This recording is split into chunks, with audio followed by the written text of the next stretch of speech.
Пример за решаване на детерминанта от втори ред. Да се намери стойността на детерминанта D с елементи 7, 4, 6 и 5. Дадената детерминанта е от втори ред, защото елементите й са разположени в два реда и в два стълба. По тази причина е уместно при решаването на детерминантата да използваме правилото за решаване на детерминанта от втори ред. А то гласи, че стойността на детерминанта от втори ред е равна на произведението от елементите по главния диагонал минус произведението на елементите от втория диагонал.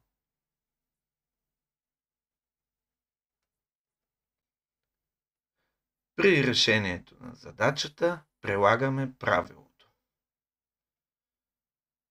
Стойността на детерминантата е произведението от елементите по главния диагонал 7 по 5 минус произведението на елементите по втория диагонал 4 по 6. 35 е 7 по 5, а 24 е 4 по 6. Крайният резултат е 35 минус 24, 11.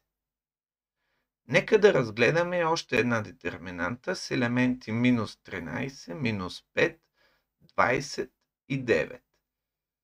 Отново при решението прилагаме правилото за решаване на детерминанта от втори ред. Произведението на елементите по главния диагонал минус произведението на елементите по втория диагонал. Минус 13 по 9 минус 5 по 20. Минус 13 по 9 е минус 117, а минус 5 по 20 е минус 100. Минус 117, минус 100 е плюс 100, крайният резултат е минус 17.